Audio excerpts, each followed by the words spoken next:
the more virtual we become, the greater the pull to get to the real.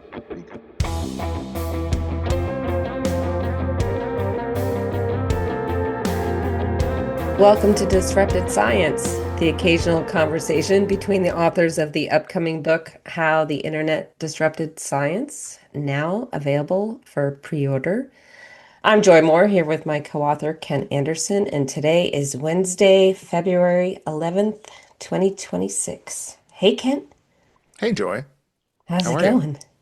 I'm going to ask you, how's it going with you? Pretty good. I've gotten back to play a little bit more pickleball than Oh, I gosh. we had some snow days last week, so Well, it's that's good. good. That's good. We have Um, we have we have ongoing snow days here, but so our big excitement was, as you and I discovered, we both have respect for what we do in the shadows. We both enjoyed the superb owl.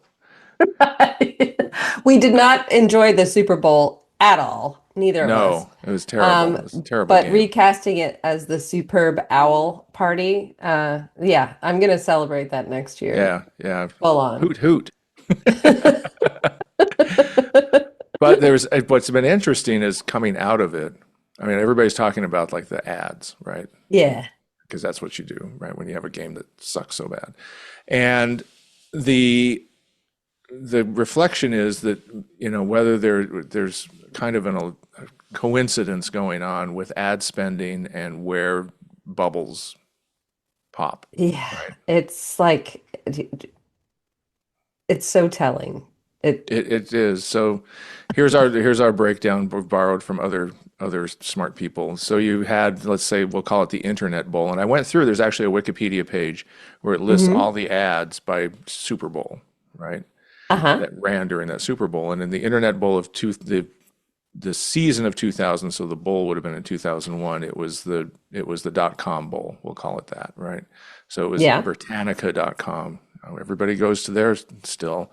Computer.com, very popular site today. E1040.com. I can't. It's in my bookmarks. What I'm was that? telling you. And of course, pets.com. Pets, that was the big one. The one. And then there was another one that I came across called lifeminders.com, What do they where do? it's almost like a hint of agentic AI. It's like we'll go through the news and just send. It was like Pointcast, but by email. We'll Oh, customize the okay. news just and give you just alerts for yourself, but it's gone. Well, So, that could have been good, but that's bad branding. I thought I was a babysitter. but so they had all this spending, right? And then hmm poof, the internet, the .com bubble bursts. And then you had in 2022 the crypto bowl, right? Yeah. And it was like the stadiums are named crypto and all this stuff. And then this year, poof, the crypto bubble has popped. And then this Super Bowl and there was only one crypto ad in this Super Bowl, by the way.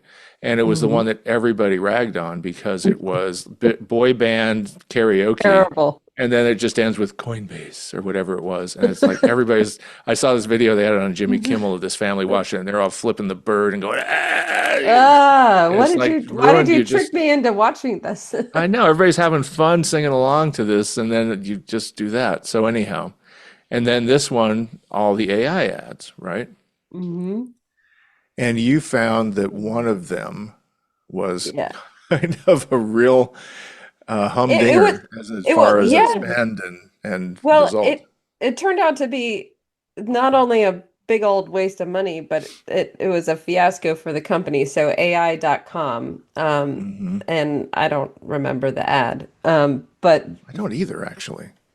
yeah, but apparently they paid $70 million to get the domain AI.com. Okay, that just one. So that's what they have. They own a domain. Right, In a minute, I'll tell you what they do with it. They also paid $15 million for a 1 minute ad in the Super Bowl, right. and all of their servers crashed immediately. So, um, They're good at business. and but what do they do? They don't do anything. They just own a domain where you could sign up to register a domain. So that was Well, $85 it's million OpenClaw, for isn't it? nothing. It Yeah, they say it's they've tamed OpenClaw. right, but it's not a thing. No. It's what, well, it's just like registering a domain. Yeah, you get a handle for your OpenClaw with them. Yeah. Well, so what are the normal places you go to register domains? Like, Well, no, so this is, from what I understand, AI.com is a place you can register a handle. So it's not a domain in the HTTPS sense. oh, okay. It's a handle for an OpenClaw agent that Uh-huh. is then yours. And you pay them so you can get, like Joy Moore, the agent for Joy Moore, or for Kent Anderson, or whatever, and whatever you want your handle to be. And then they say they've tamed OpenClaw so you can then install it on your computer and it'll schedule appointments for you and remind you to make dinner and get Ah, recipes, whatever yeah, this tell it to is do. so And give, relevant to all the people watching the Super Bowl. yeah. I'm sure everybody wants something to steal all their credit card data and put it into a server that they've never heard of. And the other question I had, so they've paid I want to look this up, but I didn't have time, is they paid $70 million for the domain like 3 years ago. It was a Mhm. while ago, right? Yeah. So they've had to renew it. Oh gosh. Was That's did they not have $10 renewal fee. GoDaddy's not like, okay, 70 million was enough. You want to hold on to it, it's only $15 for renewal. They're paying millions to renew it too. Oh, so good at that's business. that's so cute. Well, good luck to So, them. yeah, I hope they get their ROI. they're not gonna get RO crashed. But I mean, this is so, is this the signifier, like, we a sign that they're overspending because they're desperate, right? I mean, this has the Mhm. whiff of desperation around it. And like I wrote about earlier this week or last week, I forget, I've been writing so much lately. But and someone else had noted this. It's like if all these AI tools were so great, why would you sell them? Yeah, that's a good point. It should be the Intel Inside. Right. So the ads for the AI companies should be like the ones that you see on PBS News Hour, where it's like Hmm. you don't understand what the company is. They're just doing some kind of brand, Yeah, or it's awareness. just, Yeah. there's this big new company that has miraculous everything, and you don't know Yeah. quite how they're doing it. Right. It should be part But of the supply chain. It should yeah, be a workflow tool. And a lot of companies, like the Intel Inside, yeah, I don't go to the store and buy an Intel chip. I buy a computer that works better because of it. exactly. So speaking of that, our guest today is Hmm. with Gadget Software, which is kind of an Intel Inside Hmm. company. And we're going to talk with Max Riggsbee in a second, and he's going to tell us about all of that and cartoons and a couple of amazing uses of AI. So, Hmm. yeah, in very carefully controlled environments. So, without further ado, we'll get on to our interview with Maxwell K. Riggsbee, Jr. Here we go.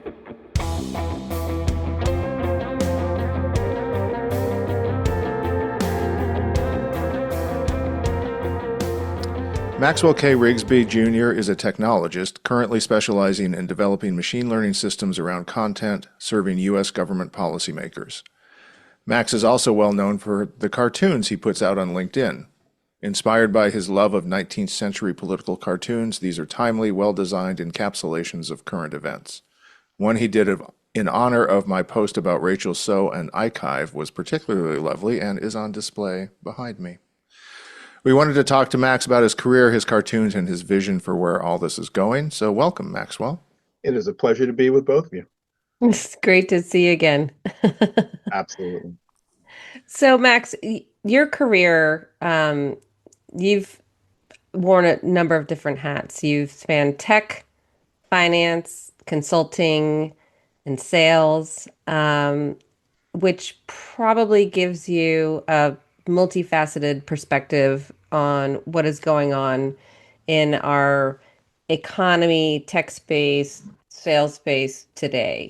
And so I think we're seeing that coming out in your cartoons. And we want to start with the cartoons and understand why you started doing them, how you started doing them, And how you do them. and how you do them. Yeah. Sure. That's an excellent question. So, when I'm not doing all of those things, I have a love of media and medium. Have read a lot of Marshall McLuhan and sort of folks in that stream, if you will. And what's always struck me is the impact that media has on us as people. Of course, as we move into the generative space, we get into this weird world, right, where we have technology that's creating stuff, right? Hmm. And so, I look around the internet a lot and I see how people are trying to evaluate the quality of the output. Can it make a butterfly look like a butterfly, or can it count from 1 to 10? But I'm actually much more interested in its ability to understand nuance. I'm much more interested, can it really, can I give it something complex? And if I give it something complex, can it actually create an understanding for me? Mhm. Um, in the 19th century, we didn't have television and we didn't have radio, and it wasn't until the very end that we even had the Kodak, right? Did the camera. Hmm. Right. And so political cartoonists were one way in which people who weren't as literate could actually get very powerful meaning, right? That's, where Harper's Weekly and Thomas Nast and a whole crew of people really made a huge, huge impact. Mhm. And so just by chance one day, I started experimenting with, can this thing actually create a political cartoon? Hmm. And if you think about political cartoons, right, there's nuance in them, there's messaging, there's sarcasm, there are all these characteristics. Yeah, and there's all these little details in the background that you got to look for because Yeah, those are the context clues or the cultural uh digs or, thumbs Signposts. ups. Yeah. Yeah. that Yeah. is correct. Now, in my general work, I work a lot with content all the time. That's what we do. We try and organize it in a manner that grounds it, that makes it relevant, that makes it true, that makes it trustworthy. But I use the political cartooning as a way of understanding sort of shifts in the models. Are they really understanding, what's going on when I give it some, like I just did one a little while ago, about, the bridge between, Hmm. Hmm. Michigan and Right. Canada, The right? Gordie Howe Bridge. Does it understand that? Right. Right. And yeah, put in a character with a Stanley Cup with a hockey stick, right? In a variety of things, right? And so I go through various ways in which I look at the complexity of that.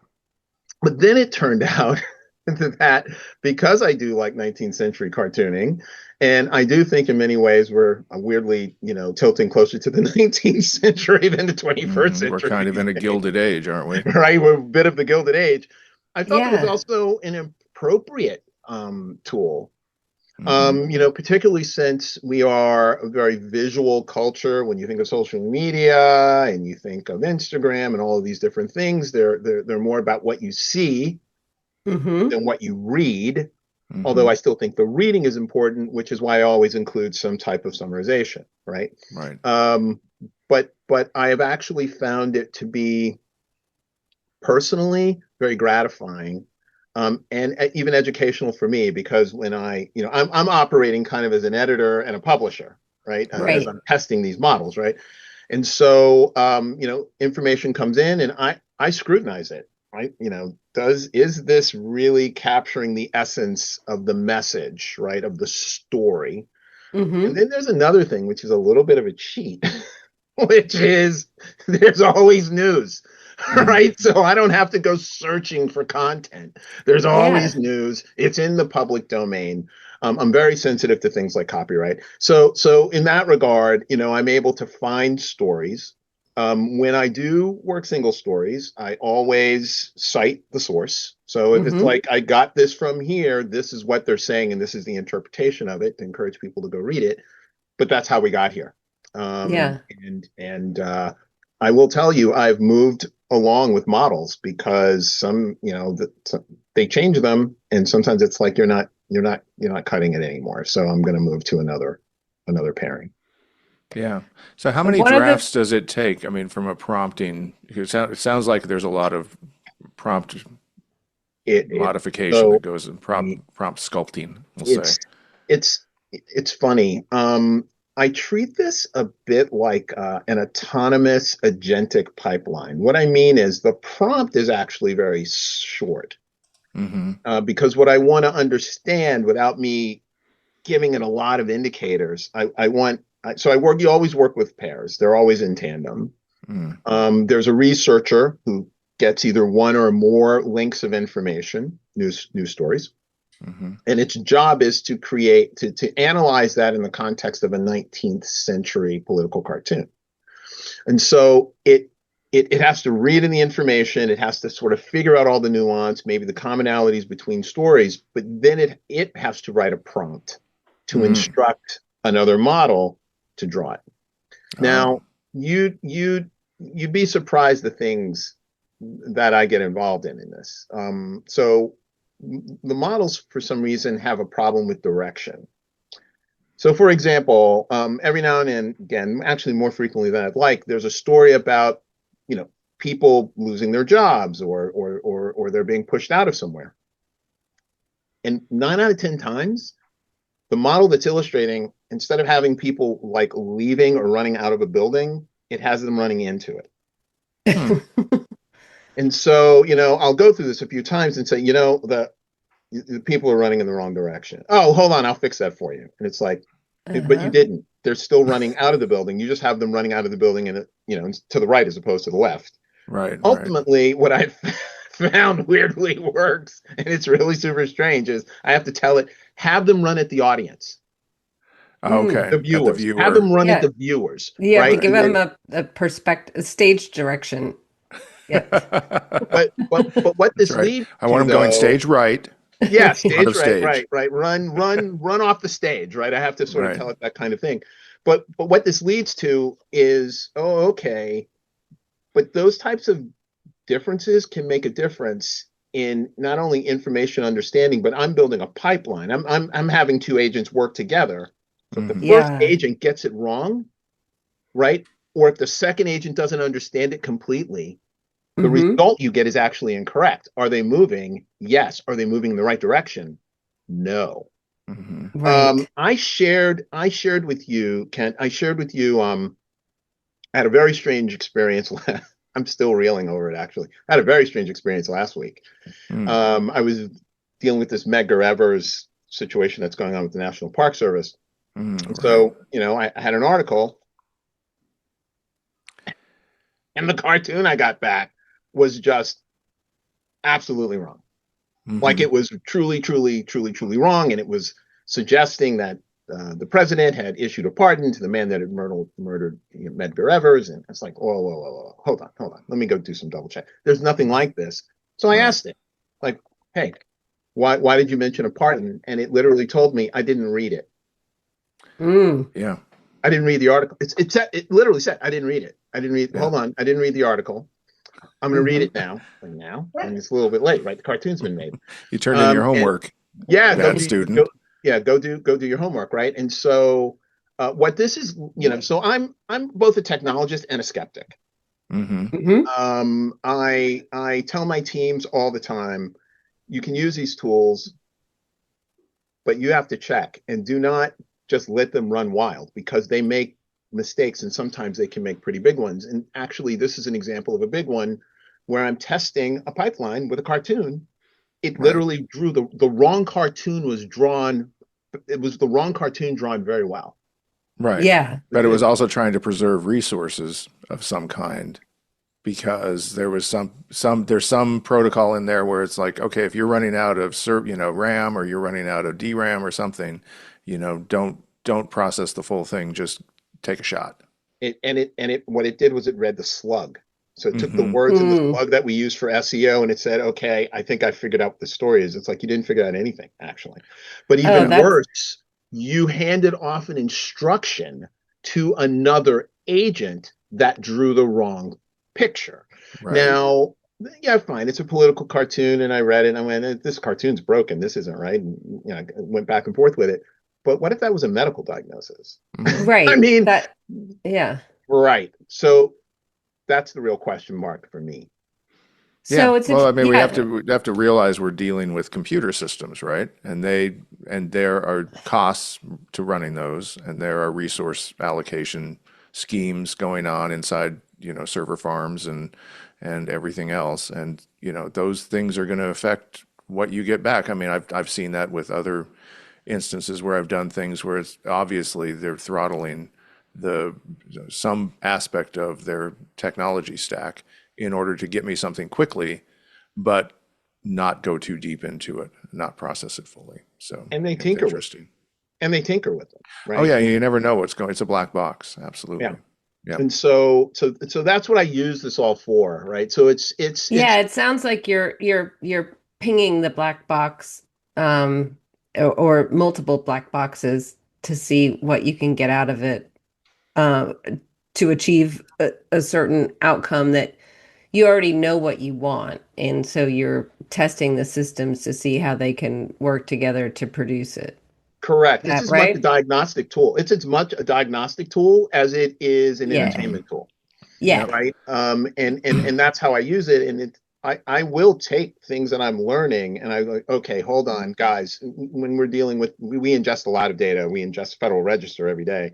And Hmm. so, when I'm working with my team, it's like, I've learned some interesting things that are going on with the models. Let's make sure that we are putting in the right guardrails when we are ingesting and creating the outputs that we're creating. Let's make sure that we're checking for certain conditions. But Right. it's an eye opener on multiple levels. So, as Um, a fan of your cartoons, I noticed there was a shift at one point. They were almost always like pen and ink, black and white, and then suddenly they got some tinting and some sepia tone kind of qualities to them. Was that a change in models that you that went was a through? change. That was a deliberate change. Just an aesthetic choice of yours, or Yes, partially because okay? what I started realizing or started thinking was, well, first of all, even in the 19th century, cartoons weren't entirely black and white. Mm-hmm. They had some levels of colorization. But also, what I also started realizing is that there are subtleties in the content that doesn't come out as clearly in grayscale. And Mm. so, I did one recently that involved Renee Good, and it had the picture of a rose Mm. in the background in the sky. And in gray scale, it was Yeah, missing. it needs the red. Yeah. It just leaves something, right? It needed to pop to Mm-hmm. the audience, right? You needed to really understand what that meant in that moment. And so that's why there's been a shift. Hmm. I just find it, I think it's more effective for the viewer. And also, we are not accustomed to looking at political cartoons this way. And Mm-hmm. so the more clues, I think, is helpful to the viewer. Yeah. Hmm. So, what's been the feedback generally? Are people digging it? Here's the thing that's weird. Like, I can't figure out what people like. So it's really strange.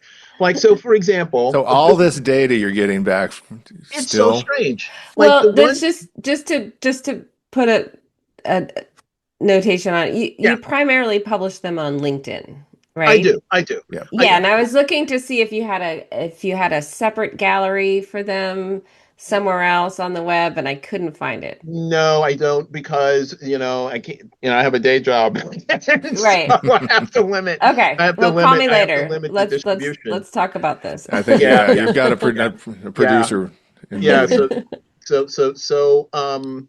what's weird is I think I can't quite figure it out. One of the most popular cartoons actually had to do, it was one that actually had to do with Salesforce, fundamentally saying, Oh, yeah. hey, guess what? We made a mistake. We were wrong, right? And the guy's sort of Hmm. standing in the middle he's on a plateau in the middle of nothing as people are falling off of it, right? That Right. thing went nuts. Yeah. That thing went crazy. There was Yeah, another because one. everybody who works with Salesforce probably printed it out and put it And shared it like in crazy their with all their lunchroom. Right. other But right Salesforce. But right behind that, ironically, is what I did recently about the president fundamentally saying, hey, I'm going to decertify all these Canadian planes. Mm-hmm. Um, Nuts. Went nuts. Went nuts. Hmm. I mean, people are commenting, people are forwarding it. Canadians are commenting on it. Americans are commenting on it. And it's like, so okay. I mean, I don't understand why that one and the other one and a few others. I can't quite figure out like a pattern Mm. to what where people broadly find commonality in the visual. Hmm. It yeah, I wish I could, I guess. I don't know. Most of the time, I just find stories that I think are interesting. Sometimes they have nothing to do with politics. It's like, you won't be able to get frozen orange juice soon, right? It's Yeah. like Right. that was like, I know that for some people, maybe even me, it's like, I kind of miss that. I kind of used to enjoy those things in the freezer, right? So I still mostly do it for my own entertainment, Hmm. and things that I think are interesting. So, Yeah. But in your professional career, you yeah. are working in the realm that involves politics and the federal government. And so I wanted to switch gears for a second Sure. to ask Sure. you about the work that you do for your company. Most of us, you know, regular old citizens have no idea how public policies get made. There's a huge information machine that goes into getting content from source material to the people who are going to process it to something that comes out that's going to affect us. And I think, as far as I understand, that's the space that you're working in. Yes, so that's one of the spaces. We so let me give you a little flavor as to how that actually happened. So And about can you buzz market your company for us a little bit? I'm sorry, say again. Can you buzz market your company name for us? Oh, Gadget Software. Thank Yeah, you. Gadget Yeah. Gadget Software. So about so we've been working in data and language, not language models, but in artificial intelligence, natural language processing for a decade. Hmm. Before there was ChatGPT and all, so we were doing it anyway. And about I guess about 3 years ago, someone had just asked me at a meeting, like, do you think your software could help us with this was the craziest comment. It was like with the Federal Register. And I said, I have no idea because I have no idea what you're talking about. Like I don't even know what that is. Where like is it near a supermarket? Like where do I find it? Yeah. And so virtually, they slipped across the table because it was a Zoom meeting. They slipped across the table the URL. And so I went there. I went, oh, this is a mess. This is like a bit of a mess. I don't know. And then I turned around and gave it to one of my analysts and said, this is a mess. Is there anything we could do with it? And she got back to me and said, believe it or not, there's a lot we could do with it. We can actually make this far more a much better consumable. And so we decided to just go eat the whole thing. And there was another rationale behind it. It's not entirely because we wanted to be in public policy. Hmm. It just, and you guys know this very well. You write about this quite often, right? Content is hard to get. It's Hmm. really hard to get, right? And so we're like, it's public and it talks to a lot of industries and it has a lot of interesting language in it. It actually is a really good platform for us to use to constantly exercise our platform. Mm. So the initial rationale behind it wasn't really about getting into public policy. It was this is a really big set of data, Right. and This looks like Yeah. a good bone to chew on. it's a really good bone to chew on, and it updates every single day, so we can Yeah. actually build a recurring pipeline around it. Yeah. It just so happens that that pipeline, because we also are in conversations with folks in scholarly publishing, that pipeline is not dissimilar from the pipeline that many scholarly publishers use. Hmm. Hmm. And so there are similarities. There are similarities in what we're doing there, and Well, the commonalities, not multiple commonalities in industries, data. the vocabulary, I'm sure. Yeah. Yeah, there's a lot of commonality there. Yeah. So we started off there, but our shift really is much broader. We are looking to just ingest content, but we are way upstream. We're not chatbots. We're not any of those tools. Our goal is to provide the underlying computer compatible, if you will, data that makes those Yeah. technologies reliable and not Hmm. hallucinate and have all the care and feeding that they need. And that's really what we specialize in. Right. And the curation that you do as part of this pipeline, what does that mean in for real world people? Yeah, that's a Where great is the question. data coming from and who's it going to and what do So they do we with And it? this is also your idea of the compute ready document, right? Correct. So we run a daily. We so just to be clear, I have 25 years of federal data. We have processed on a continual basis the last 5 years. So every single day we go to the Federal Register. And what we do is we actually retrieve all proposed regulations or rules and enacted rules and executive actions, which include executive orders. We don't Hmm. do notices only because they're just really noisy, and it's we're having a meeting on Thursday in room 228, and it's like Right. Very we don't want to. procedural. Yeah. That's kind of nutty. And so that pipeline runs every single day. We have customers who actually are interested in bits and pieces of that information, depending on So, and so who are your customers? utility. We have utility customers, customers in the utility industry, customers in the gaming industry. We have we are currently working with customers in the foundation industry, and then we're trying to pull in some right now in scholarly publishing. Hmm.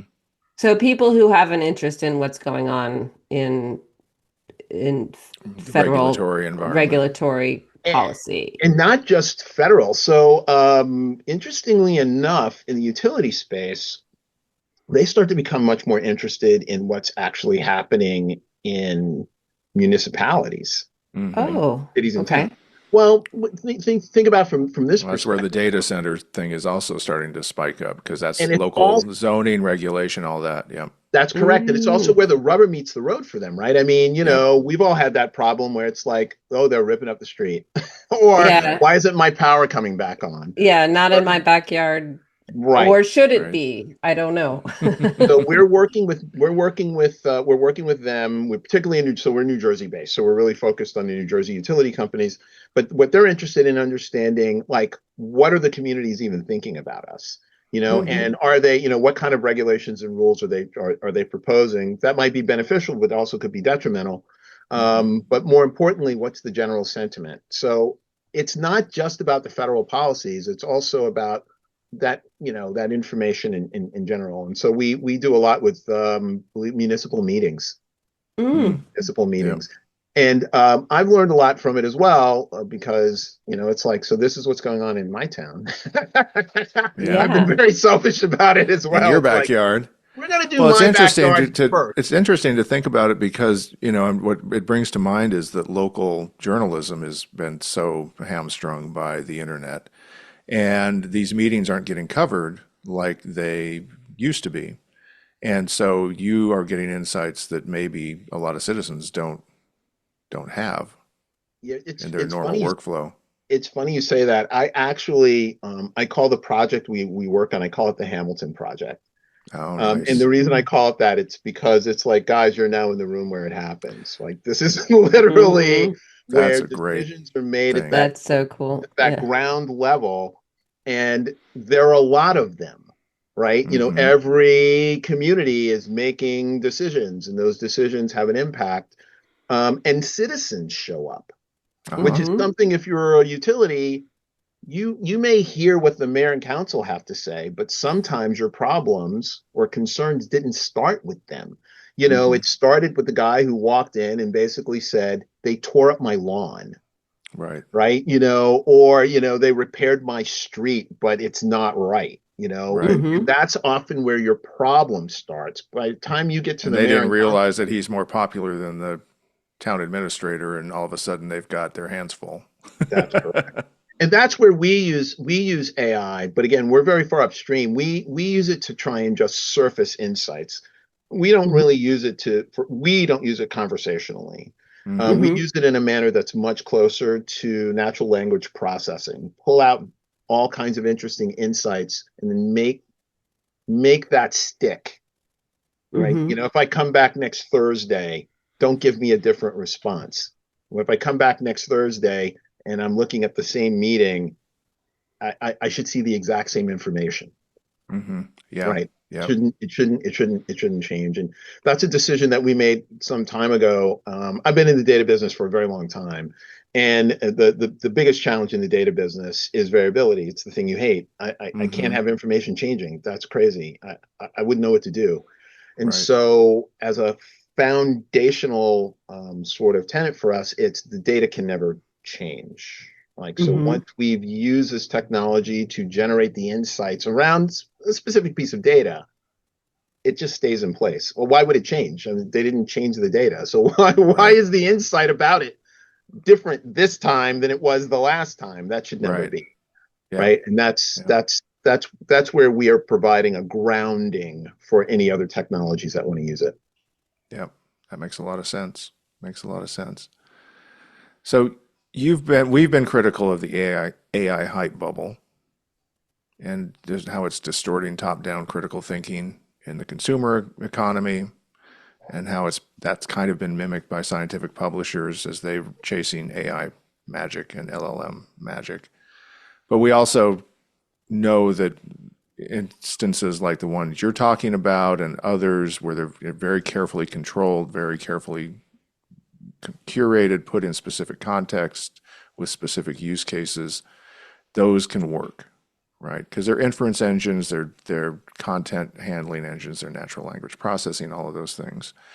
So, can you explain the difference between consumer and expert use of these tools from your perspective? Wow. Okay. This is awesome because I spend a lot of time thinking literally about this, right? And they are really profoundly different uses. Mm, So, when I'm using, any model, my favorite example, and I go to it and say, hey, did the War of 1812 actually happen in 1812? I'm just bringing with me sort of some idea of what I want to get out of the thing. I mean, by the way, it's the hmm. same thing is true with these cartoons, right? It's like we're going Mm-hmm. to go generate a cartoon together. I'm going to give you some content, and then I'm going to review it and make sure it's okay, and then away we'll go.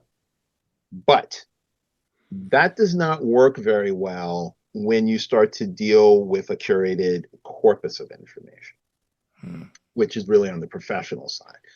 In a curated corpus of information, actually, some of this technology creates a real problem. And I think inside of enterprises, one of the challenges is I call it the big blank screen problem. Somebody somewhere shovels a lot of content into a chatbot somewhere. We could argue whether they did it well or didn't do it well, but in many ways that's not the real point. The real problem is no one knows what it knows. What does it hmm. know? Like I don't even know what to ask it. Like, Mm-hmm. and so if Right. I don't know what it knows, if Right. I go to ask it something and it gives me an answer, uh, yeah, It's always going to give you an answer. It's always never going Right. to gonna give. With it's a high never gonna degree of tell you that confidence I too. don't know. Unless it can tell you it doesn't know if all the care and feeding and work has been done to say, Yeah, hey, if the you don't prompt find, engineering has Right. yes, been, If you're not 95% confident, if just you're back up, not, back or the if you heck away. hadn't, if you didn't create the question in a way to get it to tell you that it doesn't Right. Can you know. ask that in a way I can understand? it's Yeah. it's a problem. So what we've been working on, so what we've been really sort of promoting is you actually want to have the ability to visualize and navigate a corpus. So we do a lot with visualization. So when we convert information into compute ready, what it actually means it's a schema that can be ingested in any type of structured system, Mm, Hmm. like a business intelligence dashboard, and you can navigate and you can see what's in the corpus and you can see how big it is and you can actually see. We also can inject what we like to call directed AI or directed analysis, which is if you've worked in a dashboard and it's like, oh, what's going on in China? Oh, wait a minute, this keyword and this person, right? So suddenly the size of the corpus has been reduced down maybe to a handful of pages. I can then use AI to say, hey, tell me what's going on in these pages. But see, Hmm. now I'm directing that conversation. And as long as I have access to the source material, like that's an interesting summary. Let me go read the actual context. I'm in Hmm. complete control. I can also then use a more powerful chatbot to structure because I now know what I'm working with, right? Hmm. And Yeah. so we promote this duality thing, which is, and this is a conversation we are starting to have even with scholarly publishers, which is if you were to think about the future, it's really how do you come together with a workspace. In that workspace, the researcher sees what's available. They Hmm. see classifications and keywords and names and places, right? They see all of that. They can navigate through all of that. They can actually read it, right? Hmm. But then they can also use AI in a highly directed way to say, give me this response, go do this work, but give it to me as a table, or structure it like Hmm. this, give me my output, and away I go. If you just give them the chatbot, honestly, I mean, I don't even use them that way because I'm Hmm. not sure what's in it. And Hmm. therefore, when it gives me a response, okay, how do I, like, where did you even get that information from? Right. So now I have to go look at all your citations. I'm just not that sure. And so I think that's one of the challenges in the enterprise. I think that we have to enable people to see these large corpuses. This is not the same as when I could see the name of, the books or, Hmm. depending on which vendor, right? I can go and like, oh, I can go get an individual chapter, but the chapter is a name. And Hmm. I can actually go, yeah, that's the chapter that I'm interested in, and I can pull that information or maybe search against it. We've gone the complete opposite. I actually had a conversation about this with a friend of mine recently. And he asked me, he said, why do you think this is such a big deal? I said, because we've kind of forgotten the fundamentals that we already learned. If you go open any type of scholarly material, or if you go to look, read any type of nonfiction type of material, what's the first thing you start to look at? It's called the table of contents. And then Hmm. as you're sort of moving across, it's like, oh, here's an H1 and an H2, and oh, these are different sections. And if you go to the back, depending on how far back you go, there's an index and maybe a glossary. This is all metadata for us, Hmm. so we can find stuff and Hmm. know where we're Yep. Hmm. and know how to navigate this document, Yep. right?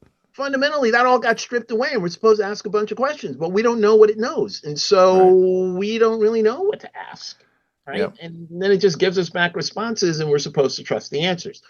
So we believe we need to bring both of those disciplines into the sphere where Right. So we people Hmm. can can, interrogate. yes, so they can Hmm. navigate. You can make Yeah. the corpus large. I can navigate the pieces. I can find the common intersections, and then I can use AI in a very directed way, with a Hmm. clear understanding as to where I'm trying to get to. Yeah.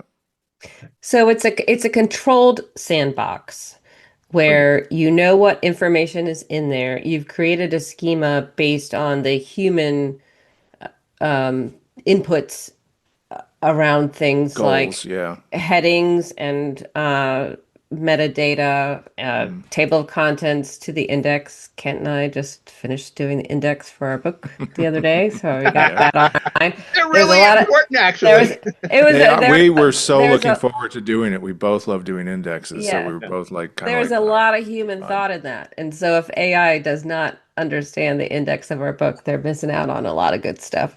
Um, 100% agree. but anyway, so if I'm understanding you correctly, by using structured content with a known provenance within a particular use case, you can get a lot more out of it than for a particular purpose than just throwing it into the chatbot soup and letting it And you can trust it more. and yeah. Yeah, you can trust it. I mean, I'm a history guy, so whenever I can, I go get really big history corpus. People around me are saying they always tell me you're like really strange. It's like I just like history, So it's not really that strange. I just like history, and You so know that meme of the boy and girl text messaging? I saw one yesterday where the girl text messages the boy and says, history is boring, and he just goes blocked. yeah, Yeah. it's like it's absolutely fascinating. So Yeah. I went out one day. because I could. It's like, I'm going to eat the Pentagon Papers. And so I did. Oh, I ingested the whole thing. I can share with you guys. I ingested the whole thing. Now, what's interesting is I started seeing things, and it's like, I never would have thought about this. Hmm. I mm, never would have even, never would have crossed my mind to think about this in here because I can Right. see it now. I can yeah. choose things, and the filters bring forward other types of things. And Hmm. so I can go through a very interesting process of discovery. We had, so the New York Times did the interview with Trump. I don't know, it ended up being like 2 hours. Right. So I did it. I took it and I put it into the Got the system. transcript and Very interesting, right? yeah. But here's the thing. One of the first words that popped up, we have a miscellaneous section on the screen, and was arcade. Arcade. The word arcade pops up. Hmm. And so one of my analysts goes, "Oh my goodness, what kind of an arcade is he building?" And so and so we go through and we're looking, and I say to her, "It's not the kind of arcade you think it is. See, you think it's a Mm, gaming arcade. It's really a walk pack, right? yeah. But It's an architectural Yes, an architect, reference. Detail. correct, right? Yeah. But here's the thing. What I said to her was, but you never would have thought about it if you didn't even see it.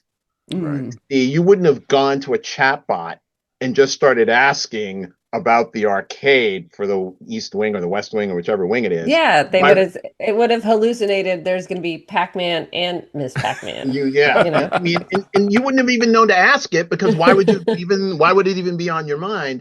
That Right. ended up being a very interesting conversation about a generational understanding of a word, right? Mm-hmm. Hmm. And its Mm-hmm. application and its context, right? Right. But it was because we could see it. We could Yeah. Yep. see it. And right, seeing it raised like, what's this doing here? And Yep. sure enough, there it is in the text, right? So I'm a big proponent of melding what we know works and is true. Table of contents work, index pages work, glossaries work. We know these things work. They've been going on for centuries. They've been going on for a long time, Yep. right? The idea is to bring some of that sensibility, as a wrapper around the artificial intelligence so that we can take advantage of the tools that we know work and are true, but Mm-hmm. also they help to ground the AI as well. Because when Mm-hmm. we don't give it those understandings, right, it goes Hmm. searching for things, but it's lacking a lot of contextual relevance Right. And guardrails. Yeah. That the and humans have put guardrails. in place to say this is how you organize. This is subservient to that. This is super. Yeah. Got it. Yeah, Super 100%. smart. That's super smart. There's a book that I just finished called, I think, The Thinking Machine about Mm. the history of books. I think I Yeah, recommended it a couple of weeks ago. I think you'd love it. Just just yeah. because it's Look, about how we moved from scrolls to codexes and that whole journey, and then all the organizational book, the organizational structure of a book still works great in a it's lot of ways. it's yeah, it's proven, it's perfected, it's worked for a very, very long time. Yeah, And we've thrown a lot of our learning about what helps us there out the window, right. right? We can bring it Hmm. back. I mean, it's not gone. I mean, there are ways to get it back. But Yeah, I think without it, what will happen here is you'll just see people shoveling a lot of content into these models, and folks will in controlled environments, which is what you have when you're inside of a research institution or whatever it might be.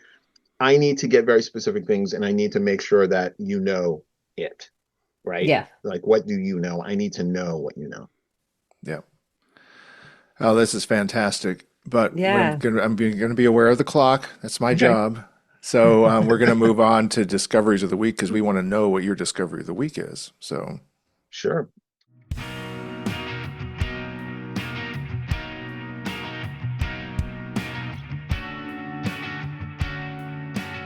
All right. So my discovery of the week is I work. So my father is 90 years old.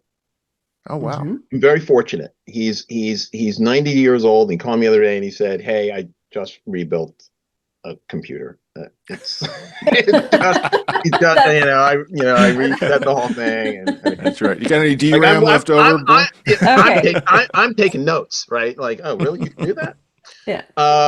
But we work on a project together. He has a Substack website called Then Is Now, Hmm. and it's really through the We'll put a link in the notion, show notes. yeah, it, what we're doing, and we've been working on it for a while, is how do we tell his story? He grew up in the Jim Crow South in North Carolina, in the 30s, right? And he's a lot of history. He's experienced a lot of things.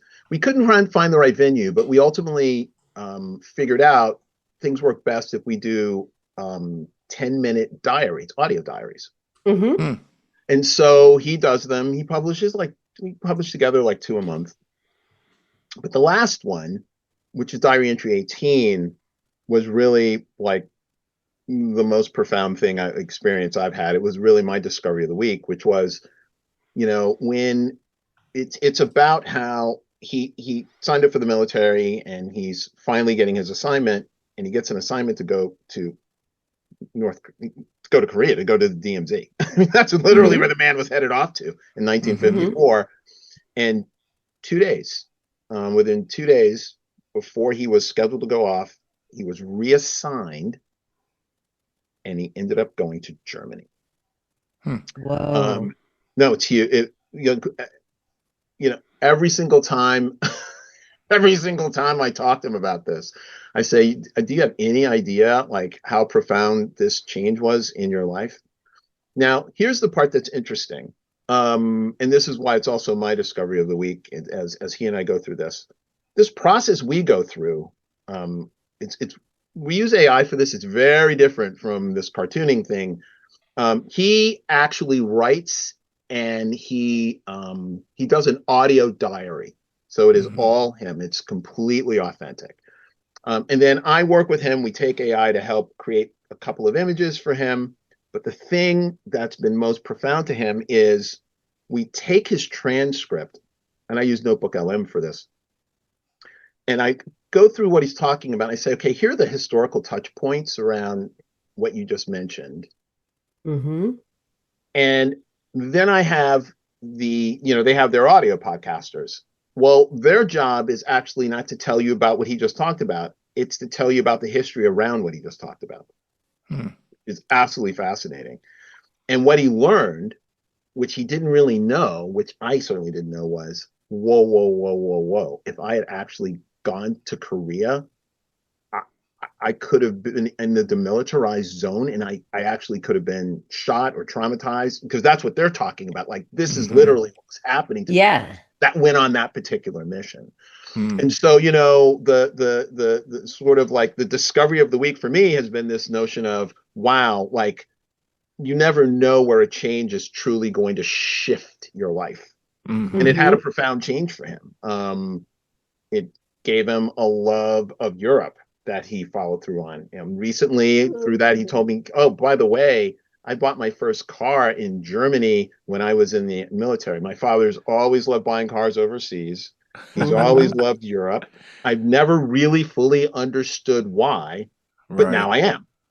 Yeah, Does he have a because he, particular Because brand that he likes? well, the last, he was big on BMWs for a while, and then he Yeah. bought a Mercedes, and then he went, he started buying Volvos, and he went Swiss, and then it just, after a while, it was just sort of like, it's a great way to get a trip. Yeah. So, So he's driven on the Autobahn, oh, I was he's gonna done it all. say, yeah. Yeah. So what was interesting, he and did he's it very 90. early. He did it very early So he's before it driven took well off. on the Autobahn. Yeah, probably a little too fast. Probably a little too fast. But it's been a very interesting discovery, because what it does for me is it gives me a better understanding of him, but weirdly enough, a better understanding of me, right? Hmm. I begin to understand, like, oh, this is why you do some of the things that you Yeah. do. It's because of this. What he is learning, so we both do this diary thing together, but we both don't see it the same way. I'm Hmm. always Hmm. just interested in what he's saying. He's like, I'm interested in the history that was happening around me, because Yeah. there's a lot of stuff there I didn't know at 18. Like, it Right. wasn't even on my mind, but to understand the circumstances that I was truly in is now giving me a different insight So he's seen into where things. he fit into history, his Yeah, it's story. interesting. It's Yeah. really, really very interesting. And That's this, so again, cool. this is an applied use of AI, right? So we're Right. Hmm. very prescriptive when we use it, when we don't, what we use it for, right? And it's hyper controlled, right? Yeah. That's That is amazing. so cool. Yeah, it's a lot of That is fun. a great discovery of the week. Yeah. Well, mine is kind of related, but much less profound. So I discovered an AI generated dog podcast on YouTube called Goldie and Frenchie. And it's a golden retriever and a French bulldog. They host a podcast They're and they better have than guest anybody breeds. else on the internet. Yeah. Yeah, they have guest breeds, and then they invite like the Australian Shepherd on to describe where Australian Shepherds came from. And lo and behold, they don't come from Australia. They're American dogs that were named Australian Shepherd because Australian sheep came up, and the American Shepherds that they are were trained on them. And that they have corgis that come on and talk about how they were herding dogs, and then they had a really good one about the Super Bowl. They did something about the Super Bowl, and they were very disappointed it wasn't just a big bowl of food. Hey, of course. And and they couldn't understand why they weren't involved because they could play fetch better than any of the humans, you know, Probably true. especially that game. So anyhow, that was my discovery of the week. It's just it's I don't mind CGI. I don't mind, anything like that when it's done for entertainment, purely entertainment and delight purposes. And this is just pure. If you just want a 2 minute, chuckle and a feeling of just being happy, just check out Goldie and Frenchie, and you'll just they run a pretty good podcast. Those, I wonder if we could submit questions for them, like topics. I bet they I would take them. oh, we've got What's your take well, on so and so? Yeah. that's right. I'd That's rather right. I'd rather hear from a golden retriever and a French bulldog than a lot of other We may be people. changing our whole podcast up. We'll have Mr. Fish and Cowboy. Yeah, Mr. Fish and Cowboy. All right, Jordy, you've got one? I have one. Mine is a little bit more it's old tech that I learned about. And it's purely mechanical. So have either of you been on a sky ride at an amusement park? I have, I mean, yes. not recently, but yeah. Yeah. So they're like ski lifts, but they just go across, right? Right.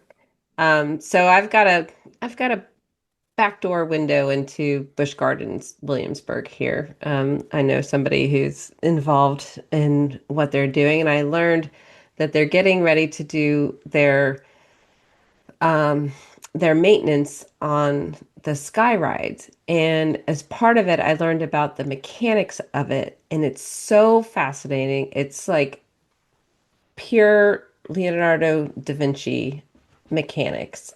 It's pulley systems, it's weights and counterweights, and it's just kind of beautiful that it's been around. Well, this one's been around for 50 years.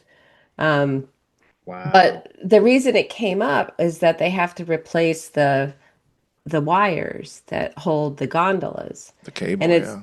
yeah, the cable. And so it's not just one cable, it's it's three, that there's one technician, of which there are probably five people in the country who know how to do it, who Mm, braids it to a certain tension and welds it along the way and Mm. leaves enough space for it to grow 5 feet over As it time stretches. and as it stretches and things like that. So it's so cool. It's like so mechanical.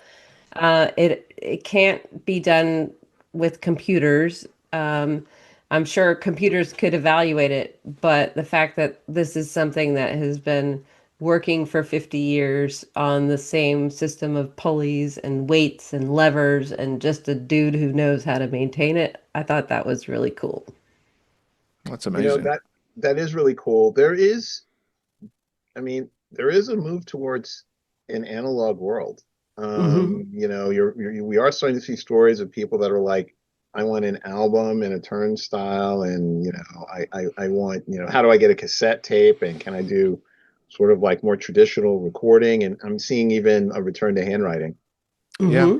you And know. games. I think people are doing more. They're not playing video games as much. They're playing group games, right? Yeah, I mean, I because it's remember a few real. years ago, D&D had a big resurgence, and it's still going on from what I hear from the youngins in my life. They're still playing D&D, and I'm just so happy that they've got, they're rolling 20-sided dice. And and this was my other the side discovery. I'll do a side quest discovery that the shapes of the D&D dice are the Aristotelian or Platonic or the Pythagorean solids that Yeah. Greeks originally Mhm. outlined for all their math. I forget the exact Greek who was involved with it, but those are the solids. And so it's just Mhm. so fascinating that there's all this, history. Oh, Yeah, Max, Mhm. history's the more cool. the more Yeah. vir the more virtual, the more virtual we become, the greater the pull to get to the real, because it's the only way to know for sure that something is true. But in learning from you during this conversation, Max, it reminded me that the more we know about the real, the more equipped we are to deal with the virtual. I think that's Um, and so I think that's my takeaway from our conversation with you is that it's you got to understand the nuts and bolts, the wheels, the pulleys, the structure, the how many sides are on the dice in order to best use the virtual tools that we have at our disposal. And when you see a dog podcast involving a golden retriever, if you own a golden retriever, you're better I have equipped to one. I've judge. got one right here Got who's one right there crying. to judge Yeah. whether the golden retriever's personality is accurate, and you said it was. that's really awesome. I definitely what was the name of that show? Goldie and Frenchie. Goldie and Gold. Frenchie. I'm gonna have to look Yeah. Yeah, that one up for sure. it'll be in the show notes. But Max, this has been fantastic. Thank Oh, you so Yeah. much for taking the time. oh, And absolutely, my pleasure. Thank you both for inviting me on. It's been a wonderful conversation. I've enjoyed every moment of it. Thank you. all right, take care. Great. Take See care. you later. Well, that was fantastic. He's Yeah, that was great. Why do we We keep learned a we keep lot. running into so many smart people? You know why? Because we have smart friends who know smart people. And so just a shout out to Darrell for introducing us to Max. Yes, Darrell Gunter, the great connector Yeah. of all things scholarly publishing. Thank you, Darrell, for that. Hmm. And yeah, and I've got a cartoon of Max's right behind me. They're blurred out, Hmm. but it's there. And it'll be in the post. So thanks for tuning in. Thanks to our friends at Provoke the Truth for the music. If you have topics you want us to cover, please email us at disruptedscience@gmail.com. We'd love to hear from you. You can also subscribe to The Geyser and get updates on developments of various kinds in scientific and scholarly publishing and support our efforts. So, in the meantime, thanks for listening, and we'll see you soon. Bye.